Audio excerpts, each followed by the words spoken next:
All right, as people start to file in, welcome to our webinar today. We're going to give us a little bit of time for people to join us in the Zoom room, and then we'll get started. So if you are here for the webinar on Jordan, you are in the right place. Let's give us a couple more seconds.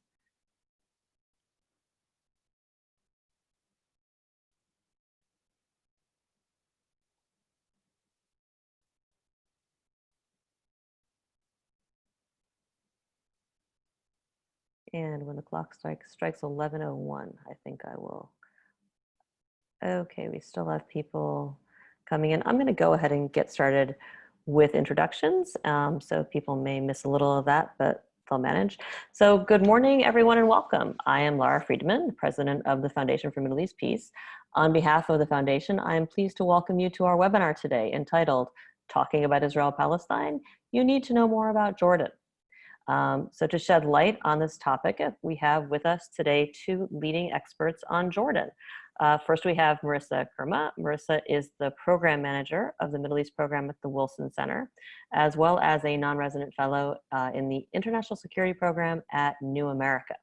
Merissa has deep expertise in today's topic, in part from her experience serving from 2010 to 2013 as director of the Office of Jordan's Prince Ali bin Al-Hussein, and from 2003 to 2010 as the press attaché and director of the Information Bureau at the Embassy of Jordan in Washington. Second, we have Ghaith Al-Omari.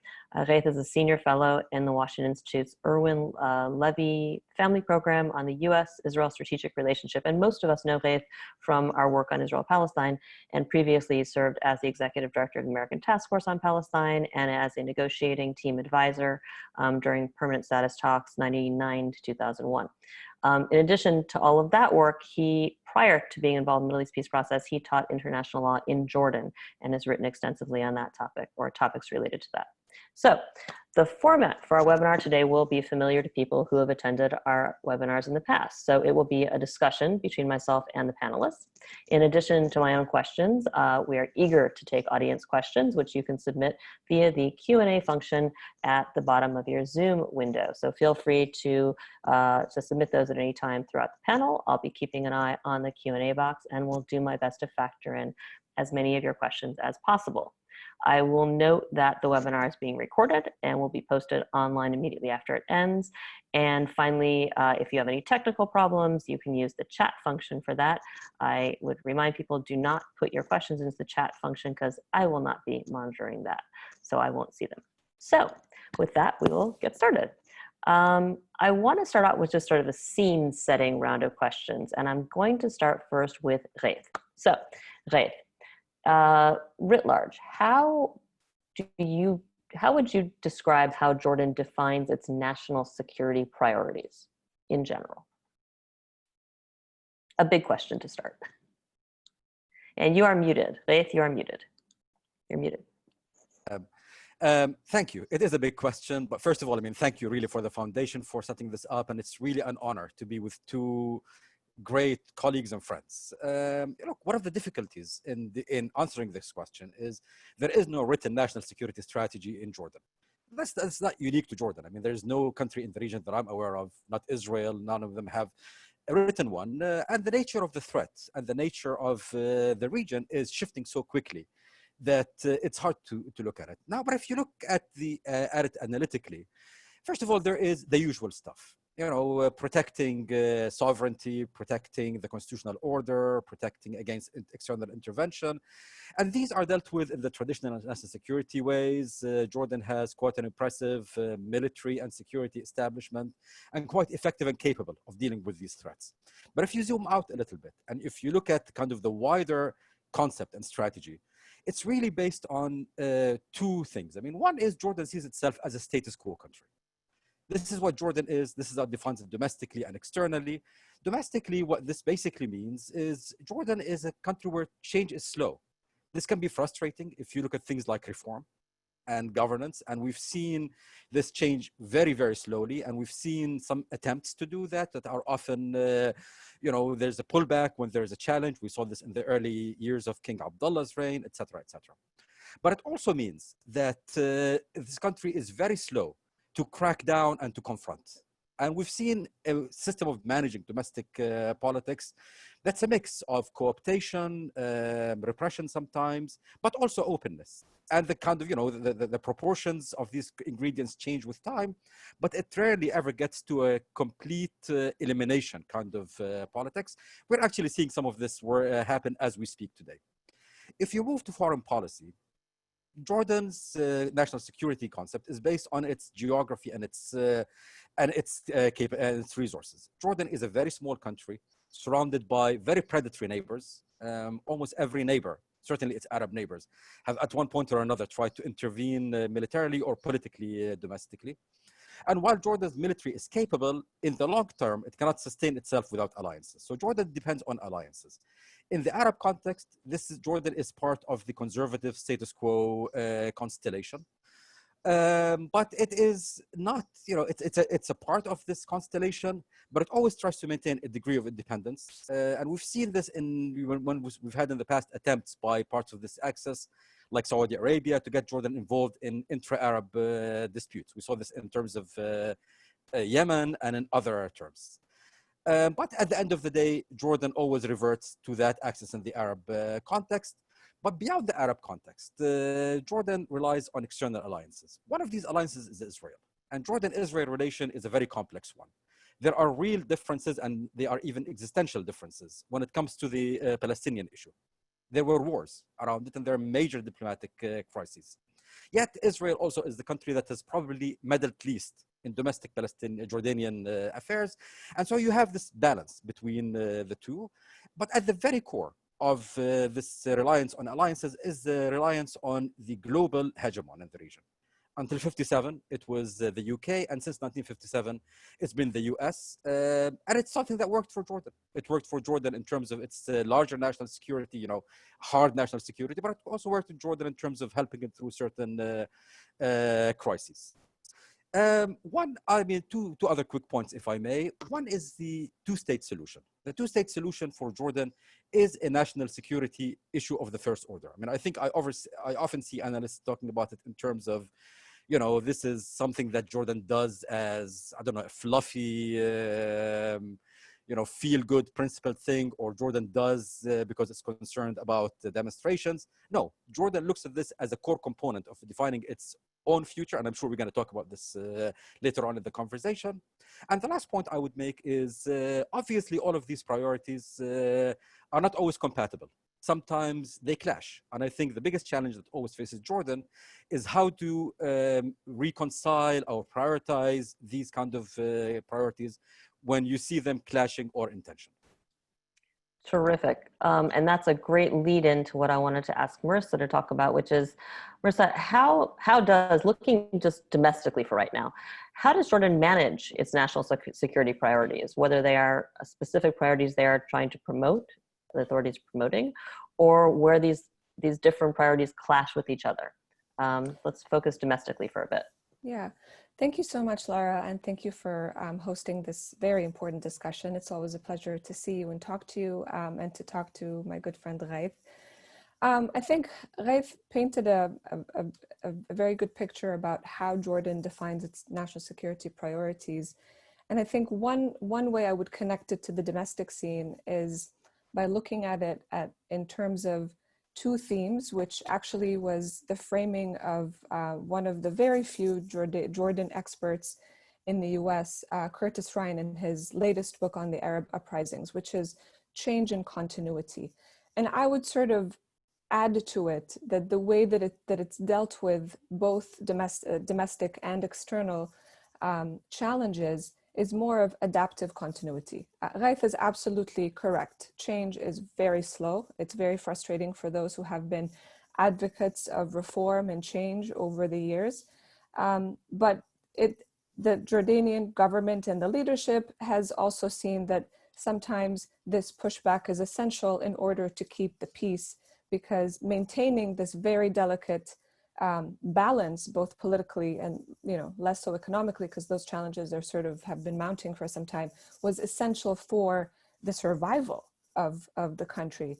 and maintaining a relative peace and quiet, which if you've heard Jordanian officials talk about Jordan, and you have, because you've been and you're good friends with many people from Jordan, you always hear them say that we are the oasis of stability and security. So this is essential for Jordan's survival and continuity in the context of the region. I think it's important to talk about how they do this. And I think both the leadership and the government, but particularly the leadership over the years, have proven to be quite savvy at navigating those challenges, both internal and external. And part of it is, Ghaith talked about alliances externally, is maintaining open channels of communication. Diplomacy is always open, even with those that we do not agree with or those that we clash severely with. There are many cases in point with both state and non-state actors.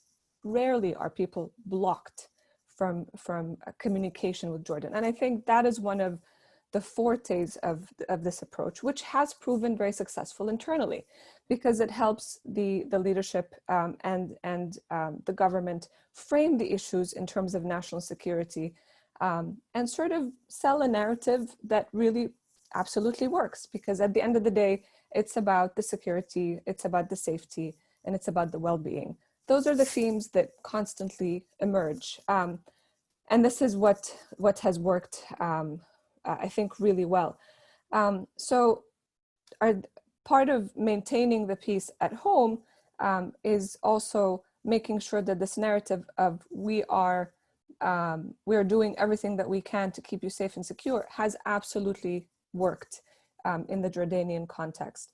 I think the most challenging part, and we will get to this later, and I think it will become more of a national security issue as we move along, will be the economic distress. And again, we will talk about this in details later, but this is definitely seen as a point of weakness, particularly as mounting challenges emerge, both externally, and put more pressure. And so, as we know, a lot of the socioeconomic difficulties do morph into political difficulties and political instability. So this is one thing that will be, I think, challenging moving forward. But that's absolutely how both external and domestic are constantly basically trying to be balanced out by the leadership and the government. Great. And I want to pick up on a couple of things you said. We'll stick with you for a second, Merissa. Can you talk a little bit about recent externally driven developments that challenge Jordan's domestic priority, or at least impact them, whether we're talking about refugee flows from conflict in the region, or COVID, or overall post-Arab Spring political changes? How is that reflected in Jordan today? Yeah, Lara, those are all basically, great examples of how externally driven developments have impacted Jordan significantly. So let's start with the refugee flow, and we're talking here about, or the refugee crisis, we're talking primarily about the Syrian refugee crisis.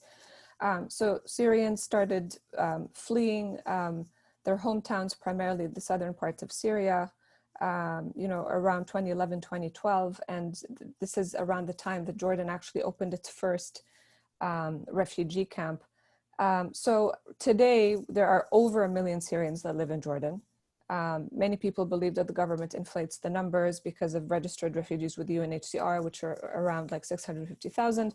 But those who are not registered, include many more. And so it's around 1 million. Contrary to what many people believe, refugees are not all in refugee camps. In fact, more than 80% of Syrians live in urban centers and villages. And so this is when you start to see the impact on local host communities who, very frankly, let's be very open, and we all know this, a lot of these communities have had poor public services for many, many years, have suffered poor governance across the board, and low employment opportunities, and other socioeconomic challenges. And so that added to, I don't want to say a burden, but it has impacted local host communities all across from the north, Irbid, Mafraq to Amman and other parts of the south as well.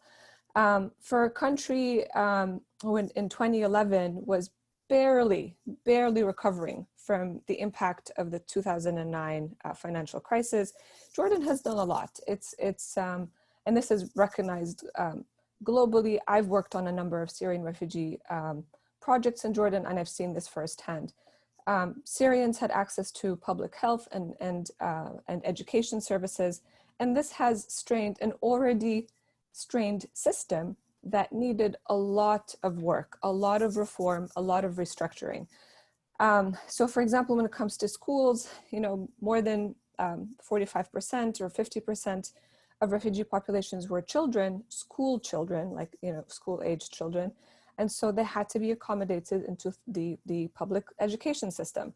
So schools had to switch to 2 shifts, morning and afternoon shifts, to accommodate this flow. So this just continuously just strained Jordan's resources. Of course, there was support from the international community, but donor support has been decreasing over time. There is donor fatigue globally when it comes to refugee crisis in general. It's not unique to the refugee crisis in Jordan or the Syrian refugee crisis. But it is important to note that this is going to be a challenge moving forward, because one thing that we don't talk about is that, even if there are very few Syrians sort of entering Jordan, there's a natural growth factor that has to be factored into the future, both economically and politically. This Syrian generation that will be born and raised in Jordan basically will be part of the Jordanian society. So there's a lot there that to basically reckon with. And then in terms of, and you mentioned most recently COVID-19, I think this is what was the cherry on top, particularly when it comes to the economy. Jordan's economy is comprised of primarily small and medium businesses. The informal sector is also pretty significant, around 20 to 25%. So both SMEs and the informal sector were severely hit by COVID-19.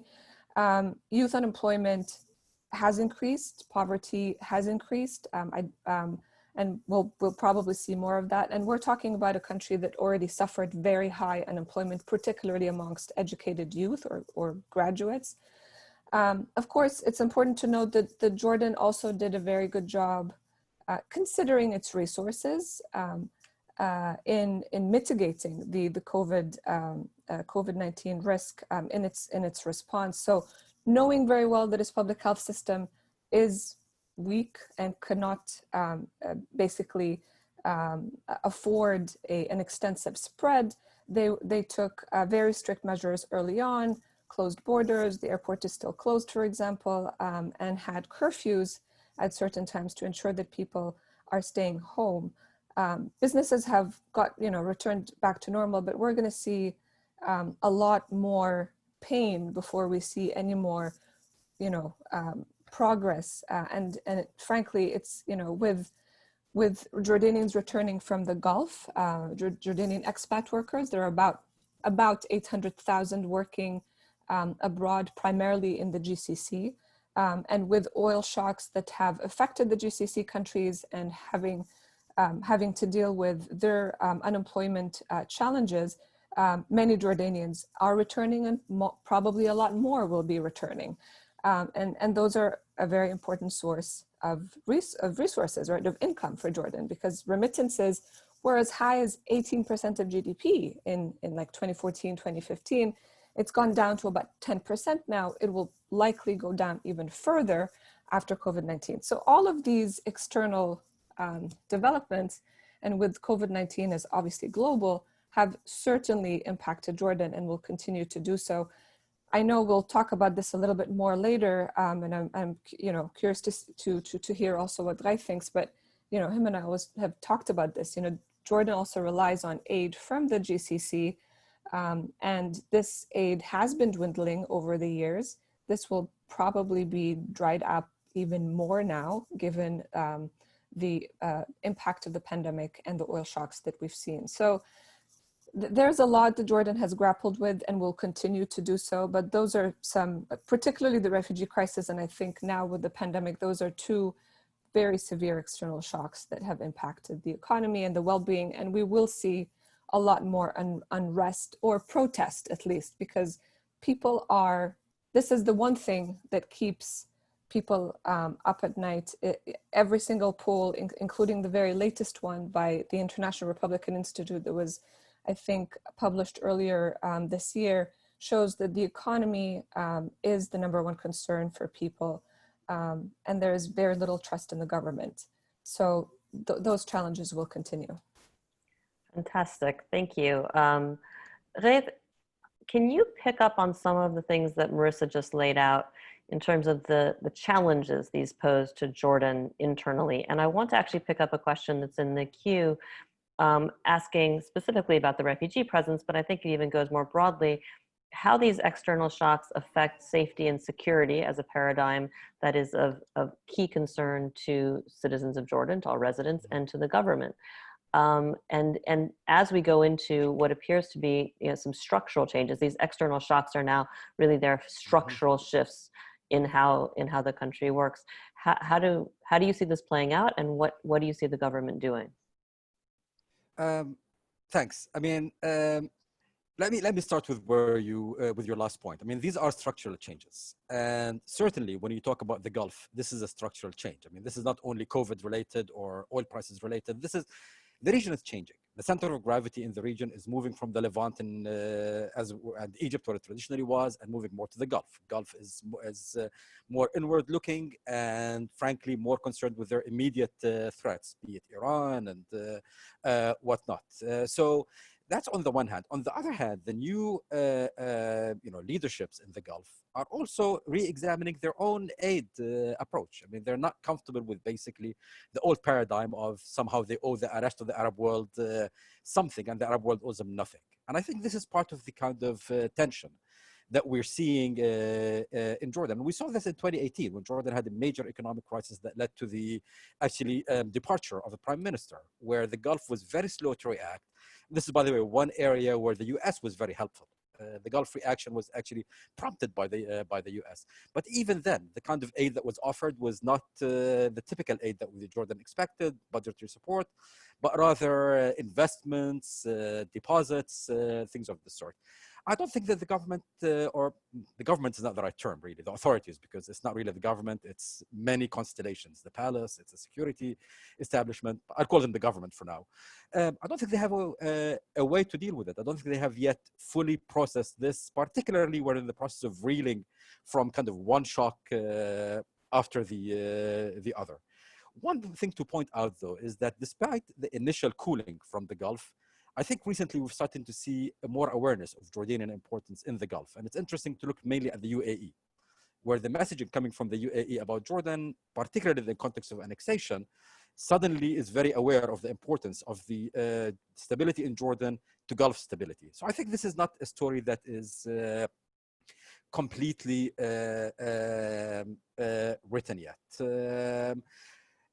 As Merissa said, the core issue, I think, and I failed to mention it earlier, is the economy. That's the main challenge. And again, this is where I think, I don't envy the Jordanian government in this particular case. Reforming the economy will be a long process and a very disruptive process, paring down the public sector, dealing with some of these issues. And at the same time, there isn't enough degree of stability to embark on this kind of ambitious one. So they're torn between the two. And so far, unfortunately, I see all tools being used for new problems, and I'm not sure how sufficient they are.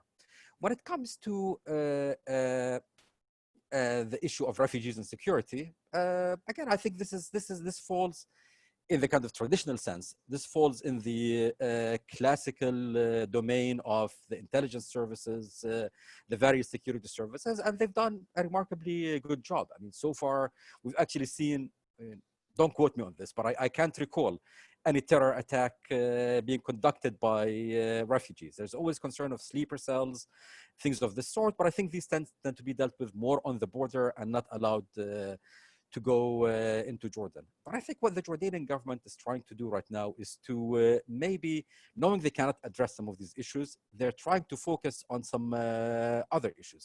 Here you have a number of approaches. One thing that we've started seeing in Jordan quite recently is a focus on corruption. We see a lot of visible focus on corruption. These might not be structural changes, but these might be messages to the public that we're trying to do something. How much traction they have, I don't know. But also we're starting to see a bit of a political crackdown, and the current tension that we see between the authorities on the one hand and the teachers union, and behind it, at least the way the authority perceives it, the Muslim Brotherhood, is a sense that they feel that there is a crisis and they're not quite sure how to best approach it. And by the way, just I mean, traditionally speaking, this is how Jordan often dealt with crises. We saw it in 2005 after the Qaeda attacks in Jordan, etc. When there is a sense of threat, the first is to clamp down. And I think we were in one of these episodes. Thank you. Following up with you, Ghaith, for a second, one of the things I want to do in this webinar is actually pose to you some of the things that we hear a lot in the public discourse and have you either validate them or challenge them. So, Ghaith, you've just described a lot of challenges. Merissa, you described a lot of challenges.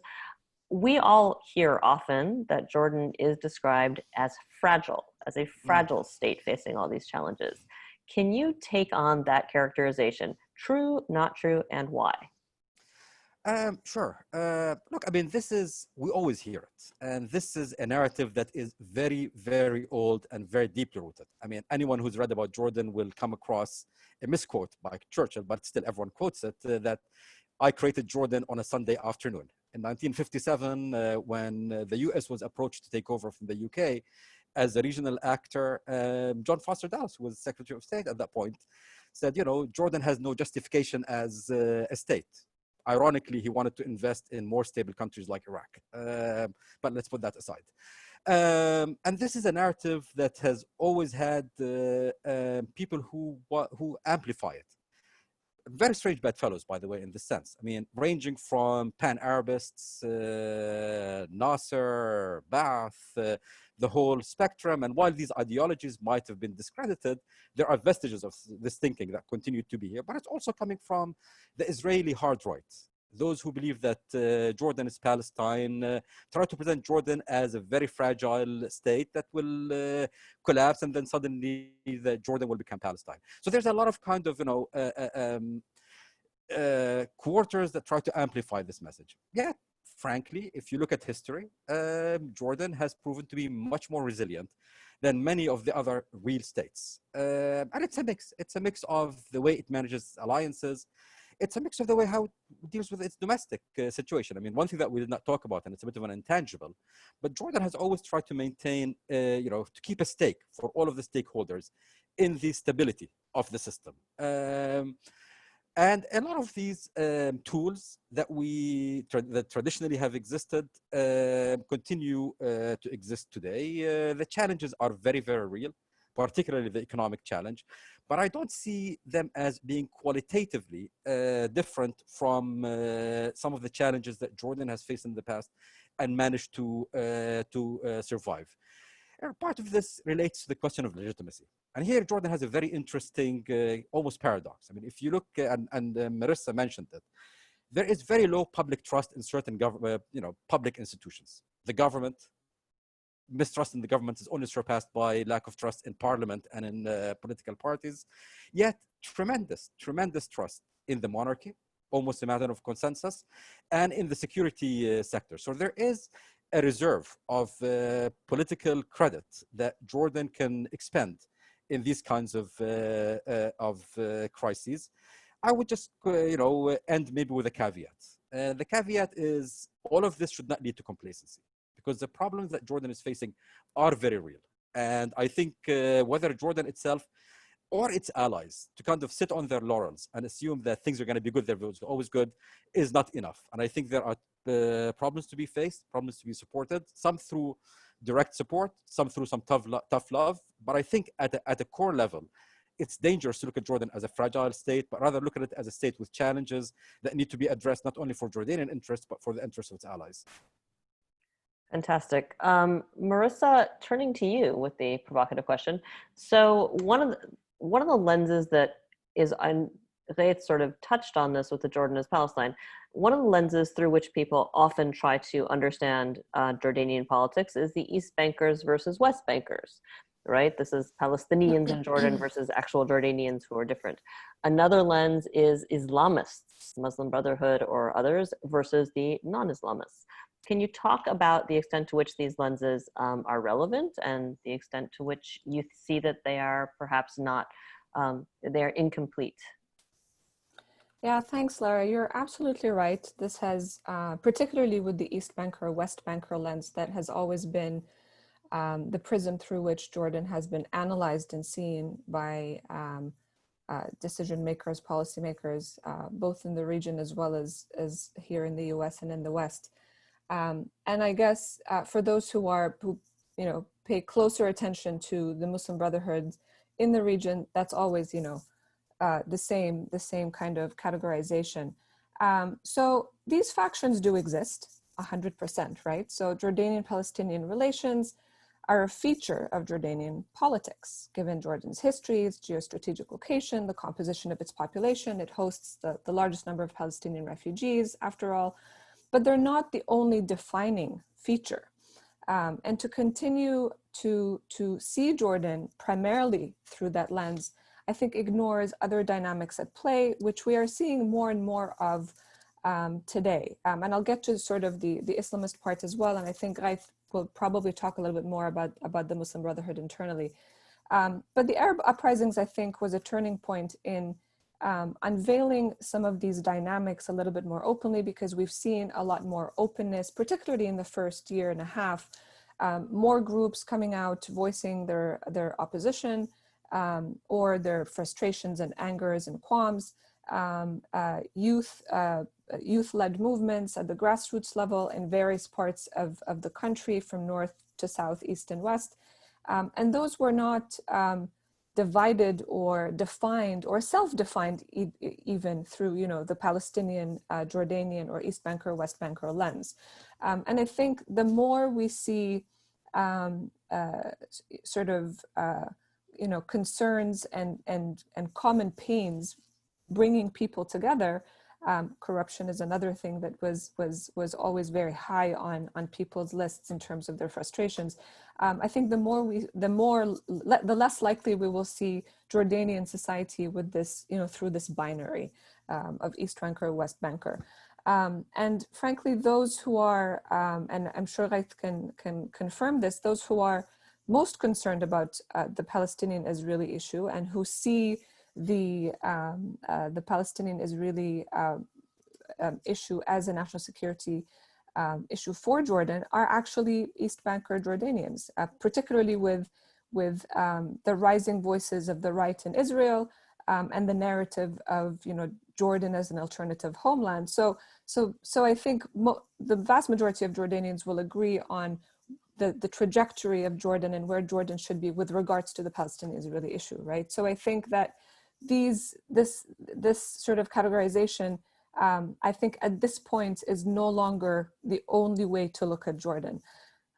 With regards to the Islamists and non-Islamists, again, this is a relationship, with the Muslim Brotherhood in particular, which officially are the Islamic Action Front, or that's their political party. Yes, they are the only, I think, recognized, well-known, organized, structured opposition, right? They are loud.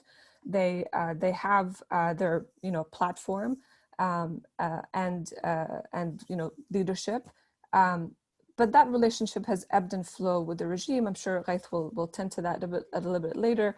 But that's not to say that that's the only way to look at the opposition as well. The Arab Spring or the Arab uprisings have definitely unveiled a lot more other groups that have emerged.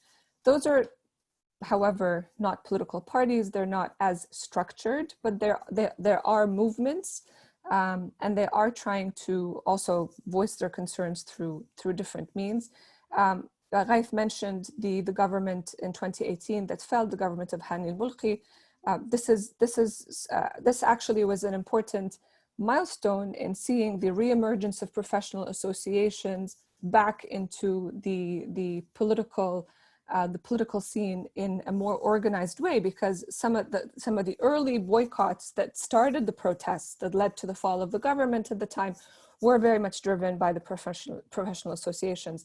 I've mentioned the teachers union as well with the recent standoff with the government, and so there are other sort of ways and other movements through which or entities through which Jordanians are organizing, and it's certainly not only seen through the Islamist and non-Islamist lens. So before I come back to Ghaith to talk about the Muslim Brotherhood for a second, I want to stick with you. How those sort of challenges, this opposition that you're talking about, the more nuanced understanding of opposition in Jordan today, how does it interact with the government, with the courts, with an authority that has concerns about those who are challenging it? So how is that functioning? I think it depends on how many of these groups are projecting, and it is I think a combination of, as Ghaith mentioned, clamping down in the beginning and then opening up, or maintaining some sort of dialogue, but also making sure that people remember that that they're, that the security forces are able to clamp down if that sort of order is made.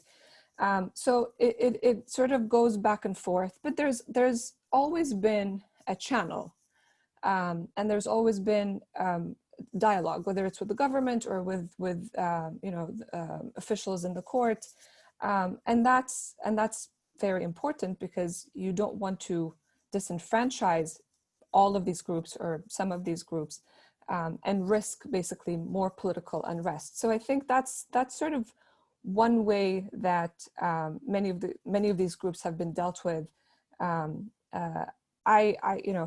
Again, I think case in point, going back to the Muslim Brotherhood, that's always sort of a case study to look at, that is vastly different from how Egypt, for example, has dealt with its own Muslim Brotherhood.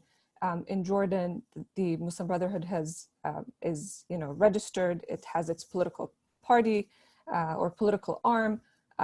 It has joint parliamentary elections. It has its representative in parliament, and so that was sort of the opening part. And of course, when things get heated up, then the stick approach proves successful for the authorities. Yeah, that's it's sort of the manage first, confront as a last resort sort of framing. So let's talk about Muslim Brotherhood, which is obviously a hot button topic here in Washington, D.C. And it's particularly challenging in Washington because when you think about Congress, which generally loves Jordan, I would argue, as someone has asked in the Q&A, that Jordan is the most loved of all Arab states when it comes to Congress. And at the same time, Muslim Brotherhood is one of those issues that there has been over time many efforts to rally against in a very, using the term almost generically, which puts Congress on a collision course with Jordan there. So can you talk to us about the Muslim Brotherhood in Jordan? Sure. Though let me first maybe just kind of amplify a point that Merissa made, which is about the Jordanian-Palestinian split. And I think it is so important to kind of stress. I fully agree with Merissa. I mean, this is an issue that of course exists. I mean, all you have to do is go to a soccer match. Back in the days, there were soccer matches, and you will see that this is there. Yet you have a generation, more than a generation, that was only born in Jordan, that only knows Jordan. Jordan is developing its own identity. I mean, it's hard to define, but there is something called Jordanian now. And frankly, the PLO's own approach and failures have also added to the kind of sense of unity. So while this continues to exist, I think it is not a very useful, macro analytical tool to use. About the Muslim Brotherhood, it might be a hot button point in issue in Washington, less so in Jordan. This is a very, very old relation that follows very predictable patterns. Again, if I'm not mistaken, formally, the Muslim Brotherhood has been operating in Jordan since the 1940s under a very generic registration, and that becomes an issue later on. In general, there was an understanding between the authorities and the MB. The MB is allowed to operate in certain spheres, social, educational, religious, but not to touch certain other spheres, national security, foreign policy. The MB was very useful in countering communism, in countering Arab, socialist Arab nationalism, things of this sort. And this relationship was very stable over the years. It started to change in the late 80s, early 1990s, particularly after the peace treaty with Israel. Yet the approach continued to be in Jordan to as we both mentioned before, to basically manage it. A bit of co-optation, a bit of incentive, and a bit of a crackdown. I think things became more heated after the Arab Spring. And there was a sense at that point that the Muslim Brotherhood might have overreached in making some demands that impact the very foundation of this relationship. And we saw an attempt to really bring them to size. And this took many forms. Less, by the way, direct oppressive tools, more nuanced tools. Everything from encouraging splits. And these are not, by the way, these kind of splits are not only government generated. The fact that some senior members of the Muslim Brotherhood decided to split and create their own movements shows that there was a debate in the MB at that point of how to best approach this issue. Then it became judicial with the decision to basically, the MB was given a chance to change or asked to change its registration into a more formal and more transparent registration. They refused. So they were not illegalized, but rather they were dissolved and a new MB was, a new organization was created. Yet throughout all of this, the political arm, the political party of the Muslim Brotherhood was never actually touched, and it continues to be legal and continues to operate. The relations, and this is kind of part of the interplay between external and internal. As we started seeing the prospects of the administration's peace plan and the concern that it will hit Jordan's national interest and the concern that this might lead to a Jordan-US clash, the king did what his father did in the build-up to the occupation of Kuwait, or after the occupation of Kuwait, tried to create a major base of support. And in that sense, in that context, he invited the Muslim Brotherhood to meetings in the palace. It was a bit of a rehabilitation. They, at least the government sees it, overreached. And so we started seeing a harder approach towards them. It took some judicial form. And I think last month there was a ruling by the highest court basically confirming the decision to dissolve the MB. Interestingly, the MB did not choose to go all confrontational. And their messaging was accepting the rule of law. Because at the end of the day, they want to remain within this particular thing. And today we're seeing through the teachers union confrontations, this is proxy for a confrontation between the government and the MB. The teachers union is not only MB, and the MB is divided on this issue, but the government chose to use this right now to basically send a message in the build up to upcoming elections and more generally. Now, in typical Jordanian fashion, the last couple of days, we started seeing some, elders being invited now to come and try to create, sulha, a reconciliation. Now, I say all of this just to describe the way that Jordan manages the Muslim Brotherhood. Jordan understands and wants the Islamists to be part of the landscape. They are part of the landscape, and they understand that you cannot eliminate them, nor there's a desire to eliminate them, but there's a desire to control. And I think Jordan has been very skilled in sending this message to Washington, this and other messages. And I think of all of the Arab countries, I think Jordan has invested smartly with very little resources in working Washington. In many ways, they've cracked the DNA of this city. They know that you have to have more numerous entry points, whether it's Congress, whether it's administration. Merissa is an example of the amazing diplomats that they send to Jordan, and the king himself invests a lot of time. Because as I mentioned earlier, this is at the very, very core of Jordan's national security. And it's interesting, you will never, ever catch a Jordanian official engaged in anti-Americanisms of the kind that you see elsewhere. It's a relation they take seriously. And as a result, it's a relationship that they've actually nurtured. One very small footprint here. Initially, Israel was very helpful in introducing Jordan to Washington. But this is no longer the case. And Jordan has its own very independent, very robust relations across the city. And I think part of that, they had credibility to explain their approach, even to those who were not uncomfortable with the MB in general. So that is a great segue. I want to use the last 15 minutes of this webinar, because we're going to try to finish on time, to zoom out to foreign policy. We focused on domestic. There's been little hints of what that means in terms of Jordan's foreign policy.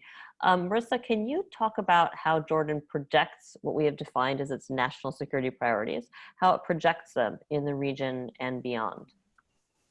Yes, sure. Just very, very minor comment on something that Ghaith mentioned about the Muslim Brotherhood given or allowed to operate in the educational and social spheres.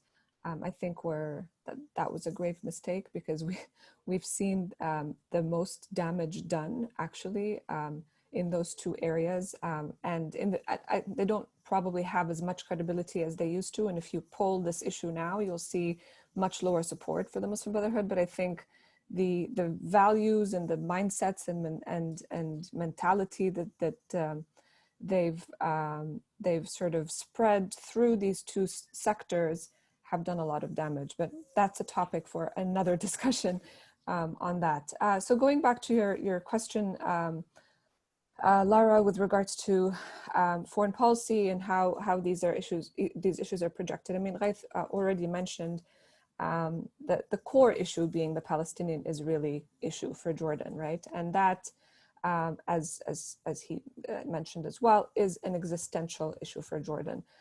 It's not solely a neighboring conflict. We've noted all the different connections to this. I think this is one thing that Jordan continues to advocate for, precisely because of how it defines it in terms of its national security priorities. It is something that has led Jordanian foreign policy efforts for many, many years. If we talk about just the last 2 decades, or at least the King Abdullah's reign, we've seen a lot of diplomatic activity, if not led by Jordan, visibly behind the scenes, really moving things forward to ensure a path to peace based on a two-state solution. The Arab Peace Initiative was led by Saudi Arabia, but really a lot of the work behind the scenes was done by Jordan, and you know this because you were part of all of those discussions here in Washington. Similarly with the Roadmap to Peace and other initiatives that have come to the fore since then. So that has been an issue that where Jordan has been very active regionally, bringing unlikely countries in the region to agree on the basics. I think that was sort of the most successful part of the Arab Peace Initiative, right? But beyond, of course, the Palestinian-Israeli issue, today there are other foreign policy issues with regards to the threat of violent extremism or terrorism, particularly with the rise of ISIS. That has been an issue for Jordan. We've seen how beyond regional cooperation, and that of course includes very close security cooperation with Israel, the United States, and other allies in the region and in Europe. That this is a major concern. Jordan was a victim of multiple attempts, but also some major terrorist attacks in the last 2.5 decades. And then the situation in Syria and Iraq, which continue to pose other foreign policy challenges for Jordan. Ghaith mentioned in the very beginning, in terms of sort of framing the issues with regards to Jordan and foreign policy, its alliances and how it continues to be part of the status quo sort of conservative bloc or axis. And I think that is absolutely the case, although it is one that sits very much on the periphery sometimes to ensure a little bit of wiggle room and in order to maintain all these different relationships. And I think Iran is a case in point. Jordan agrees with other countries in terms of Iran's interference and its politics and proxies all around the region. So there's agreement on all the major files. but there's also a channel opened where, you know, there is an embassy, for example, there, and there are certain lines that are perhaps not crossed with regards to how aggressive should the response be towards Iran. And that goes back to, again, you know, the way that foreign policy agendas are driven in Jordan, very much a calculus of how is this going to affect the stability of the region and thus national security, the national security of the country.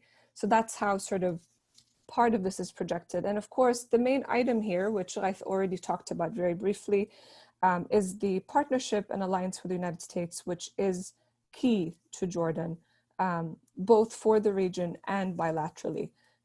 And, you know, Jordan continues to receive a lot of donor support from the United States. Just about 2 years ago, an aid package was signed worth $6+ billion over 5 years. So even with all of the sort of, and I guess we'll talk about that a little bit more, some of the differences on the Palestinian-Israeli front, the bilateral relationship remains very strong. Great, and we are going to be running out of time. I wish we could keep this going for another hour. We can't. Ghaith, I think this will probably be the last question. We'll see how it goes. There's a lot of questions in the queue, and I had questions for you about annexation. And I want to sort of merge that with something I wanted to ask you more broadly, which is what happens, and Merissa touched on this, when the US policy and the Jordanian national security priorities conflict. And we've seen this in the past with the case that Jordan took to the International Court of Justice on the separation barrier. We've seen this on Jerusalem, and now we're seeing it potentially on annexation and a possible Jordanian response to annexation. So we have 9 minutes left. If you can cover all of that in there and then give me time to close this up and thank you, that would be great. Okay, very quickly then. Annexation is seen in Jordan in the context of the two-state solution, and there is a deep belief that annexation will destroy the two-state solution, both physically and politically. And as we both mentioned, the two-state solution is seen in Jordan as a core national security priority. And the reason for this is that, you know, Jordan and Palestine have been entangled since the 1940s. After 1988, Jordan sought to disentangle itself. And after the peace process, the belief in Jordan that the way to resolve this in ways that don't impact Jordan is through a two-state solution. There is a concern if a two-state solution collapses, then ideas like Jordan as Palestine become paramount. This is not a short-term, immediate concern, but this is more of a strategic concern. And this is a concern to the very foundation and nature of the state. So again, this is what explains the very energetic Jordanian response. It's less fear of short-term implications, demonstration, etc. Jordan knows how to handle this. It's interesting that the king and the Speaker of Parliament, etc., are the ones who are actually leading the charge against annexation. They're not ceding the ground to anyone. But to your bigger question, it's very circumstantial how Jordan deals with these kinds of issues. I mean, Jordan's initial instinct always is to try to silo issues. We saw this, for example, in the case of the move of the embassy to Jerusalem. I think Pence was, Vice President Pence was in Amman, and in a press conference with the king, he basically said, we agree to disagree. So there's always an attempt to silo these. And if they can't silo them, at least lead a response with a degree of, let's say, pre-warning. We saw this as part of the conversation between Jordan and the Trump administration in the build-up to the peace treaty. Jordan was very clear with the US, and the US actually, I think, respected and understood that there was clarity from the beginning. But sometimes things cannot be reconciled. And here, you know, there's very hard to predict because it's very much based on the issue and the circumstances. Sometimes the foreign policy priorities prevail if they are of a high enough magnitude, and if the authorities feel that they have enough political credit to expand. For example, the Jordan-Israel treaty is a point in case. So is the more recent Jordan-Israel gas deals, very unpopular domestically, yet the government and the authorities felt they were key, and so they pushed them. In other times, though, they go for stability. And I think ultimately, the key component and the key priority is domestic stability. So we saw cases where Jordan was willing to risk a lot, whether in its unwillingness to join the coalition to liberate Kuwait, because they felt they cannot afford this, or in terms of some of its relations with Saudi Arabia, vis-a-vis Yemen and others. So they always try to reconcile. They will always look to see if they have wiggle room to kind of meet national security external interest. But ultimately, if there's a sense that this was going to impact domestic stability too largely, and at the moment when there is not enough political capital, then they always, I think, revert to domestic stability. And this is something to keep in mind as we look at the response. I mean, at a minimum, Jordan will pull ambassadors, that's a given. But if it happens at a time when domestic politics is too charged and the external issues are too challenging, then Jordan will inevitably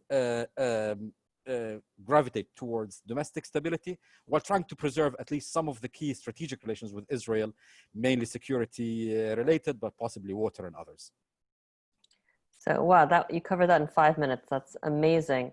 Merissa, I don't know if you want to add something on that. The question that I actually wanted to ask you next, I don't know if we have time for, but you talked about things that can somehow stress the U.S. relationship with Jordan.